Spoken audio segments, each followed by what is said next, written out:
Last time I was here, I don't know, I guess it was 2 years ago. I don't think I've been since. And the church that I attend is in Château-Arnoux-Saint-Auban, which is just a little bit north of here, La Source. And they greet you in the Lord's name. And yes, like Brad said, the work that I do is to, it's a place where international Christian workers who are serving in Christian mission organizations or who are serving in churches, who are also planting new churches, can come for times of rest, but also can have debriefing and talk about what they're doing, some of the struggles that they might be experiencing. And so it's just a safe place for people to maybe get a little bit of perspective on what's been happening. There's quite a bit of burnout among Christian workers. And so we need to try and take care of that too. So, healthy family relationships. A lot of things could be said about that. Today, I'd like to invite us to look at some of the family dynamics of a certain family in the Bible. And this family has quite a few characters. And we'll see what we can learn from them. But first, let me tell you about someone called Henry, who is not somebody in the Bible, although there are some similarities. And you may recognize some of the similarities after a while. But I'd just like to tell you about Henry, who was the second to last child in a blended family of 8 children. And he had 6 half-brothers and sisters from his father's first marriage and 1 brother from his father's second marriage. And at age 15, he left school and decided to help out in his father's paper manufacturing business. And from 8 o'clock in the morning to 5 o'clock in the afternoon, he would work in his father's paper mill, and then after dinner he would go out and spend time in the public library, reading up on topics that interested him. And in particular, he was fascinated by astronomy. Not astrology, astronomy, the study of the stars. And he knew the names of the stars and the major constellations and the solar systems. Henry, I guess you'd call him a bit of a loner, spent a lot of time alone, and a bit of a dreamer. He was mature beyond his years, and he appeared to have a particular sensitivity to the things of God. He was also his father's favorite. Unfortunately, it was obvious to Henry's brothers and sisters that he was his dad's favorite. The other children couldn't fail but notice that when their dad spoke about Henry, his tone would be softer, kinder, and when Henry would come home from the paper mill, his dad would give him more attention than the others and would be less harsh in his discipline. Understandably, what happened? Feelings of resentment slowly began to grow beneath the surface of what to others looked like a lively, happy family. But inside the hearts of the other children who longed to receive the same level of attention that Henry received, the seeds of anger were watered by every act of unfairness that they saw. Bitterness set in as the other family members observed the preferential treatment that Henry received. Henry himself was not totally innocent, however, because he was closer to his father than the others. He had a tendency to tattletale. Do you know what that means? He would tell his parents about the bad things that his brothers were doing. On one particular occasion, 4 of his brothers, who also worked in the paper mill, were taking long breaks. Henry noticed this, and when he got home, he told his father about it. And the other brothers were punished. And for this, they hated Henry even more. On another occasion, Henry had a dream that he had become the owner of the paper mill. And his brothers were all working for him. Strange thing about it was that Henry actually believed that the dream could have some significance. So he told his brothers about it. Well, not surprisingly, they were angry at his arrogance of such an idea, and they disliked him more and more. The final straw, the last thing that really made things difficult, was when Henry reached his 18th birthday. Unlike the other children who had had to save up all their money to buy themselves a car, Henry came home to find a brand new Ferrari sitting in the driveway. His father proudly handed him the keys and said, "Henry, it's all yours. Go out and enjoy it." Well, I don't think I need to tell you the rest of the story. It's a tragic story. Although there's also an unexpected ending, which is a lot happier. It's a story where many years later, something amazing happens. And you've perhaps guessed it already if you recognize it. It's a story in the Bible, a story of someone whose name is not Henry, but his name is Joseph. And we read about it in Genesis chapter 37. It's the story of unhealthy family relationships that are as common today as they were back then. But it's also the story of God's faithfulness, despite human mistakes. So let's take a look at this story. Here's the reference, Genesis 37, verses 1 to 11. Of course, we're not going to read the whole story of Joseph's life. It's a long story, and I would encourage you to read it. It's fascinating. But what we're going to see is that this is not a happy family, not at this point in the story. We're going to see a little bit about what happens. So I'm going to put it here on the screen, and we can read it. I'm just going to stand over here. So, Jacob, that is Joseph's father, as you'll discover. Jacob settled again in the land of Canaan, where his father was Abraham, lived as a foreigner.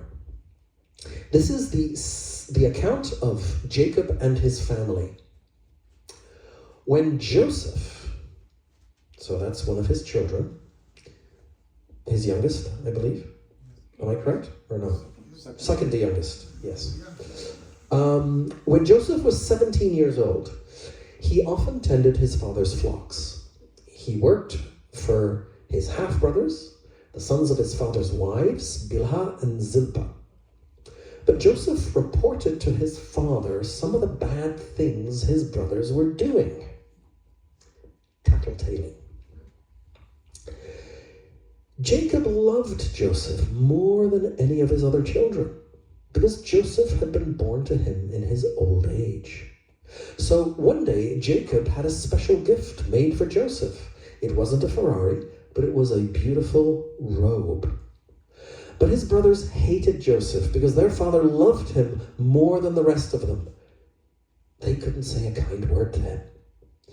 One night, Joseph had a dream, and when he told his brothers about it, they hated him even more than ever. "Listen to this dream," he said. "We were out in the field tying up bundles of grain. Suddenly, my bundles stood up, and your bundles all gathered round and bowed low before mine." His brothers responded, "So you think you'll be our king, do you? Do you actually think you'll reign over us?" And they hated him all the more because of his dreams and the way he talked about them. Soon Joseph had another dream, and again he told his brothers about it. "Listen, I have had another dream," he said. "The sun, the moon, and 11 stars bowed low before me." Well, this time he told the dream to his father as well as to his brothers. But his father scolded him. "What kind of dream is that?" he asked. "Will your mother and I and your brothers actually come and bow to the ground before you?"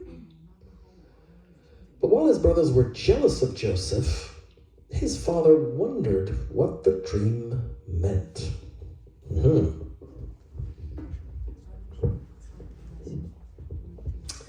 So, not a happy family. And if you know the story, what happens? Well, the brothers get so upset with Joseph and so fed up with his way of being and his behavior that they decide to kill him. Yeah. And kind of at the last minute, they change their mind. One of the brothers says, no, let's sell him. Let's sell him to these slave traders who are over here in the desert, and that way we'll just, get him out of our lives. Because this younger brother, he's a pain. And so Joseph gets sold into slavery, gets taken off into Egypt, and he spends the rest of his life in Egypt and has all kinds of adventures, all kinds of difficult things that happen to him, but which God uses to shape him, to break him, and then to use him in a wonderful way. You can read all about that in the book of Genesis. Now, I think we'd all agree that family is a wonderful thing, or at least the idea of family is a good thing. We need families. We're not just born and we don't just grow up, without a family. It's God's idea that we should be nurtured and cared for within the context of the family. The family is the most important unit within society. It's the building block upon which a society will, I guess you could say, rise or fall. If families fall apart, society falls apart. And family begins when, as Genesis 2:24 tells us, a man leaves his father and mother and is united to his wife, and they become one flesh. So it can be a wonderful environment if it's handled correctly. And it can also be a hurtful, unhappy, unhealthy environment. A family can be a place where the individual members experience a sense of trust, a sense of closeness, a sense of freedom to think and to feel whatever it is that they are truly thinking and feeling, where individual families are given the freedom to be themselves, with all the qualities and gifts that God has built into them. But a family can also be a place where trust is broken, where you are not permitted to think and to feel certain things, where one child is perhaps treated differently from another, and where conflicts are not resolved. Conflicts happen. They're going to happen in every family. But it's how do we resolve them that matters. So it seems as though Joseph came from that kind of family. A family where things were not functioning as well as they could. And when we look at a family like the one Joseph had, we may realize that in some ways we're looking at a reflection of ourselves. So what were some of the problems in Joseph's family, and what can we learn from his experience? Joseph's difficulties originate in some of the behaviors and interactions, I would say, within his family of origin. They don't just begin with him. There's stuff that's been going on in this family among the generations. Now, when I say that, some of you may want to react by saying, oh, here we go again, taking away personal responsibility and blaming the previous generation. People have problems because their mother did this to them or their father did that to them. That's a common reaction and a legitimate one to what some humanist psychologists have tried to tell us. Some of the humanist psychologists will simply say, well, blame your problems on those that have hurt you, or on the bad parenting that you received, or on some other outside force. The result is that the individual bears no personal responsibility. Now, you're not responsible for what's been done to you, but you are responsible for what you do with it. this is not what I'm saying here. I'm not saying the fault is with other people and you're just a victim. I think it's important that we do make the distinction between seeking to explain a person's behavior and trying to excuse it. All of us are influenced by the people that we meet and the events that happen in our lives. And so when I counsel someone, I want them to gain an understanding of some of the influences that have shaped their thinking and their behavior, including influences that they may have picked up from their family of origin. So, what are some of the influences that have shaped Joseph's life? The first and most obvious one is that Joseph's father, Jacob, sows the seeds of resentment within the family by engaging in favoritism towards Joseph. We also have Joseph setting himself up for trouble by telling on his brothers the bad things they're doing. And so the resentment grows among the family members. And the consequences of the unresolved conflict between Joseph and his brothers are tragic. And they're avoidable. The difficulties that Joseph experienced could have been avoided if his father Jacob had addressed the problems within the family. But he didn't. Now, where did these unhealthy family dynamics originate? Where did Jacob learn his parenting style? It seems that the patterns and foundations for the behaviors that we observe in Jacob's family are to be found, at least partly, in the previous generations. And again, I'm not excusing Joseph, but certain things can be explained. Let's go back for a moment to 2 generations. To Abraham, Jacob's grandfather, Joseph's great-grandfather. Abraham had 2 sons, Ishmael and Isaac, whose lives were characterized, sadly, by hatred for one another. You can read about it in Genesis 25. Where did this hostility come from? It came from a bad relationship between Abraham's wife, Sarah, and his concubine, Hagar. Sarah couldn't conceive a child. Having a child was important at that time and in that culture. It meant a lot. Sarah could not have children. And so out of desperation, in keeping with a practice that was culturally acceptable at that time, it seems, she offered to Abraham her personal servant, Hagar, to act as a surrogate mother.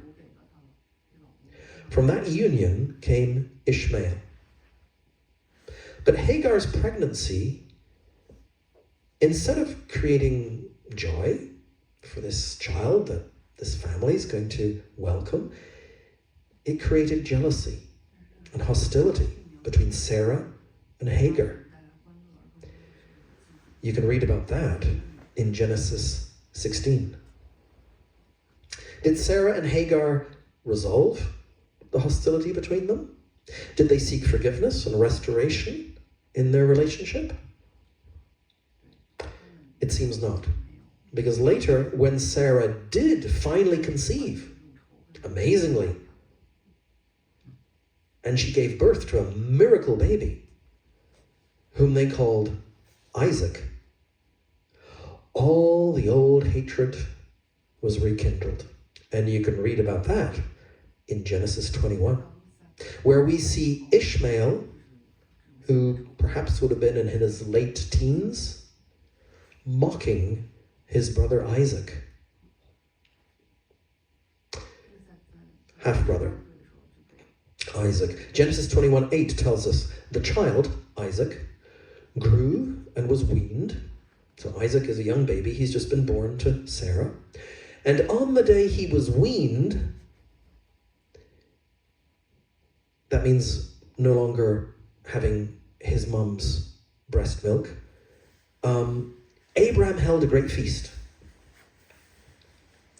But Sarah saw that the son whom Hagar, the Egyptian, she's an Egyptian, had born to Abraham was mocking.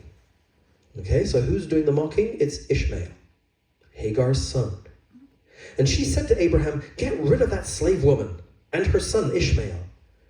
For that slave woman's son will never share in the inheritance with my son Isaac. It's the old familiar pattern of prejudice, favoritism, injustice. Money is involved here also. Inheritance, sibling rivalry, siblings, brothers, sisters, brothers and brothers, sisters and sisters, hostility going on between them, rejection, jealousy, hurt. Sibling rivalry. Oh, there's Sarah and Hagar. I forgot to show that. Are you familiar with that term? Perhaps you experience that as a parent of your children, and you see it in your children. Or perhaps you remember experiencing that as a child. One of the things that encourages sibling rivalry and jealousy is when one child feels that they're being compared to the other child. Which is kind of, what Jacob does with his children. If a parent shows approval to one child more than another, what's going to happen? Competition, with each child competing for their parents' approval. And they'll try and do that in all sorts of ways. Sometimes through misbehavior, just to get attention.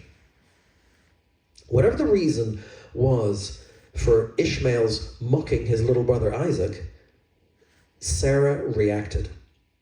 Why? Well, as we saw, it's the old money issue. At least that's part of the story. How many times has money been a source of conflict within a family?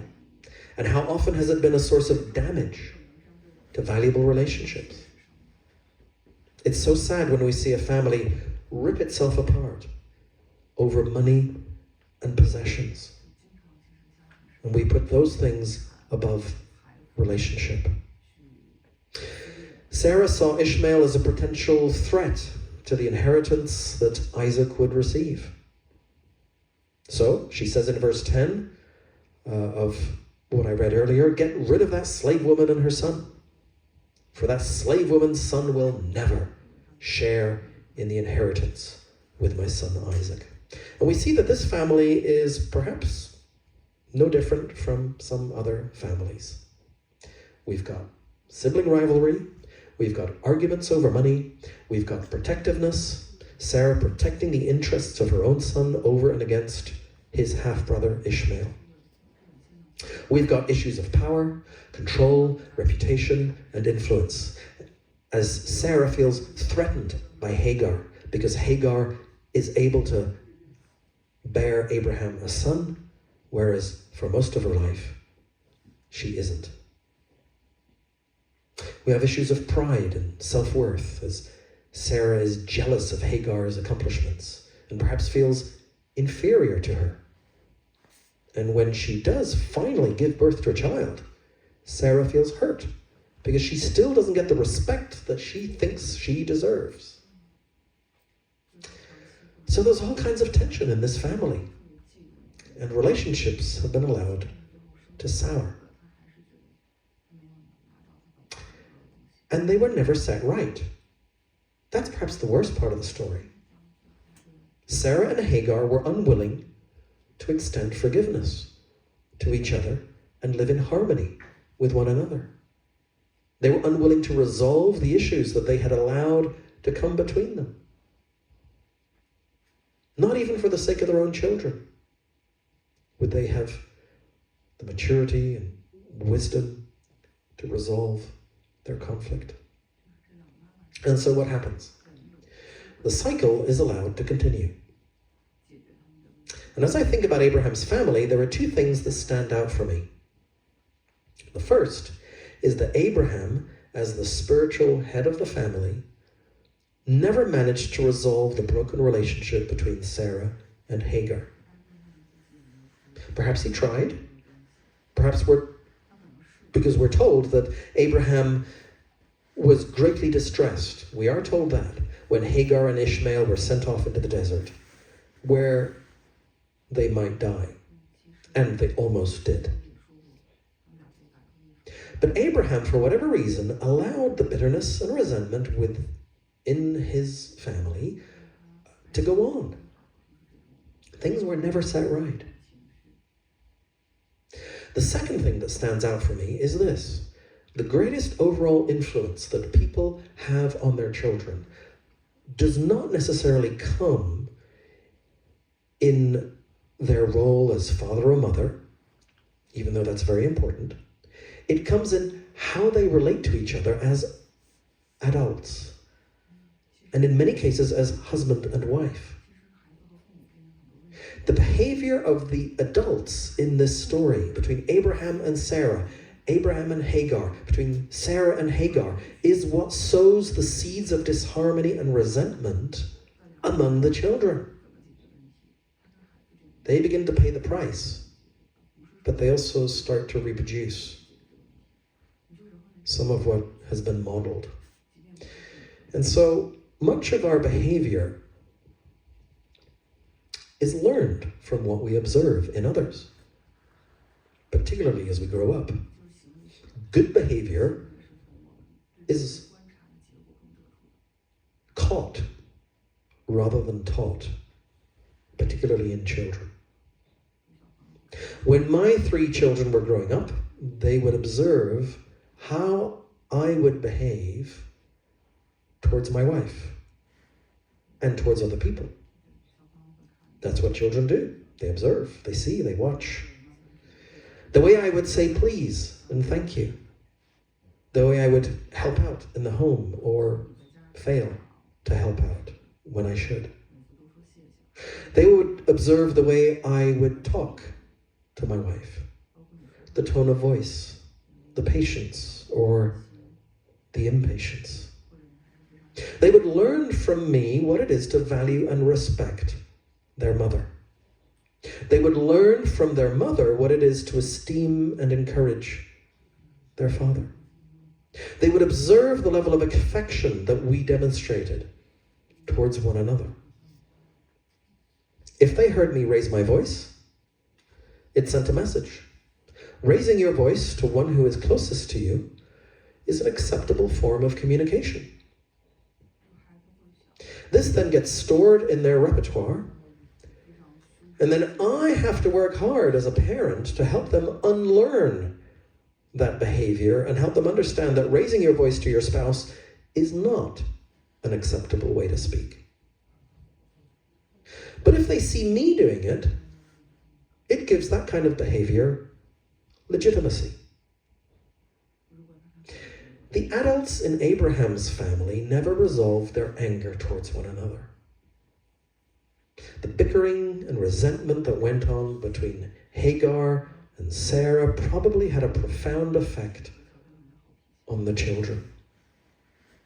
And it's perhaps not surprising that we should see a similar pattern develop between Isaac and Ishmael, and then between Jacob and Esau, next generation down, and then between Joseph and his brothers. What are some of the other dynamics that may have influenced the various generations in this family? Well, we have Isaac and his favoritism towards Esau. Let's put that, where do we have that? Did I put that here? Yes, okay, here we go. We got this one. Joseph's grandfather was Isaac. He showed favoritism towards his son Esau. And we have Isaac's wife, Rebekah. She showed favoritism towards her son Jacob. Okay, Jacob and Esau were brothers. And there's a lot of sibling rivalry. That's your word for the day. If you've learned a new word for today, there's sibling rivalry going on in this generation, with jealousy and deceit surrounding the way Jacob steals his brother's birthright. I won't describe what happened there. You can read about it in Genesis. Perhaps we see why Jacob also engaged in favoritism towards his son, Joseph. See, all of this, what we would call dysfunction, going on. When the scriptures teach in Exodus 34 that the sins of the fathers impact their children and their children's children to the third and fourth generation, it suggests that cycles occur within families where relationships are damaged because God's commands are violated. Hurt is inflicted, forgiveness is absent, resentments are harbored. And the sinful ways in which people act towards one another within families will be felt by those who come after. And I see this as a counselor. And I believe it happens for two reasons. First, it happens because many of the behaviors, both good and bad, which are learned in one's family of origin, are brought into one's own family, and so they get passed on. This is what we see happen in Abraham's family. Second, the sins perpetrated by one generation will extend into further generations because of their natural consequences. We reap what we sow. But not only do we reap, not only it's us that reap what we've sown, but it's also our children who reap what we've sown. Think back to Joseph. Was he responsible for his father's favoritism? No. But he suffered the consequences of it, along with his brothers. Had an impact on the whole family. I find it ironic that Joseph was sold as a slave by his brothers who wanted to get rid of him to none other than the Ishmaelites. Wait a minute. Descendants of Ishmael. Well, isn't that interesting? We go back to, here we go back to Ishmael. Oh. The half-brother of his grandfather Isaac. All the descendants of Ishmael, because Ishmael survived when he was sent out into the desert with his mother Hagar, and he had children of his own, and now they're all called Ishmaelites. And Joseph is sold as a slave to his own relatives. Wow, the sins of the parents taking their toll on the children. It's something that we see all the time, isn't it? Like the sense of shame that comes perhaps from having an alcoholic father, or the sense of inferiority that develops as a result of having been put down all one's life. I've met people that have told me that they saw their mothers get beaten and their sisters get abused. Sometimes they were the unhappy victims of favoritism, being continually compared to a brother or a sister. Why can't you be more like your brother or sister? I've met people trying to overcome their lack of self-confidence as a result of trying to live up to parental expectations, trying to win a father or a mother's approval, yet never quite making it, because however hard they tried, it was never quite good enough. And these things take their toll. Those of us who've experienced them know that these things are not without effect. I wonder how Joseph's brothers felt. They probably felt that however hard they tried, their efforts to gain their father's affection, their efforts were not good enough. Joseph was the one who could do no wrong. So what does it take for these patterns to stop? That's the question. And we need to just talk about that before we close. The unhealthy cycle stops when one of two things occur. First, when the grace of God intervenes in a wonderful way, protecting children from the effects of their parents' behavior. This is where prayer, as Christians, is our most powerful instrument.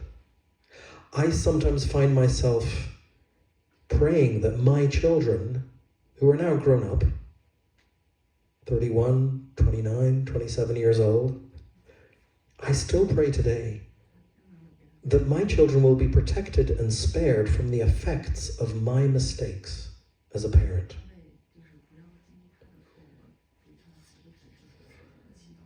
But even without prayer, our God is such a merciful God that he will often protect us from the damaging effects of what has been modeled and experienced in the past.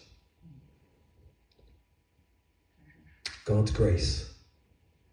The second thing is that the cycle will continue unless someone intentionally breaks it.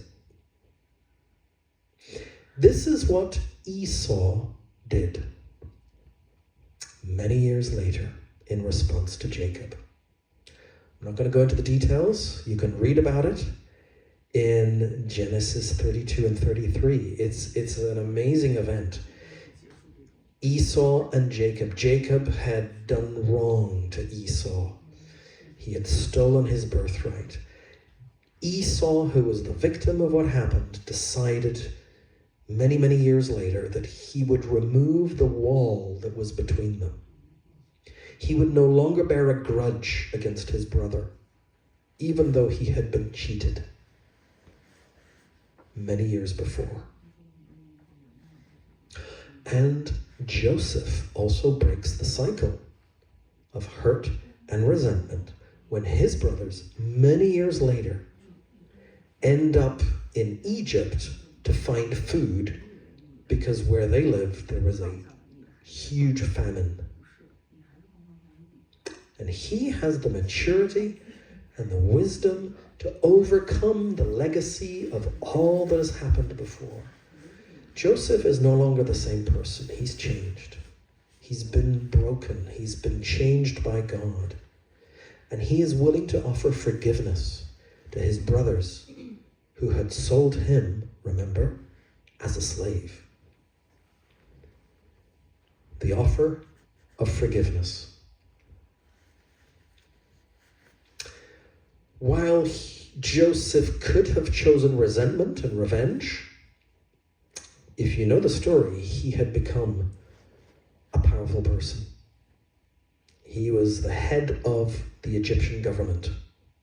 Amazing story.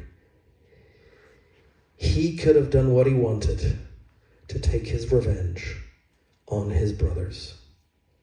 He chose not to. He chose forgiveness. Forgiveness could be defined as giving up the right to hurt someone who has hurt you. It's hard. It's hard to give up that right. We want justice. Giving up the right to hurt someone who has hurt you. And that's exactly what Joseph does. So what can we learn from the examples that we've seen this morning? I think they teach us that family relationships are given by God as our most valuable treasure. More valuable than inheritance and money. More valuable than disagreements over what our children should do with their lives, whether they become a lawyer or a plumber or a teacher or a welder. Family relationships are more important and more valuable than differences of opinion. And maintaining the bond of love within a relationship is our most important mandate, our most important command, principle, value. And very few things should be allowed to get in the way of that. What we learn from Joseph is that forgiveness may be the only thing that makes reconciliation truly possible. Probably is. Not just maybe.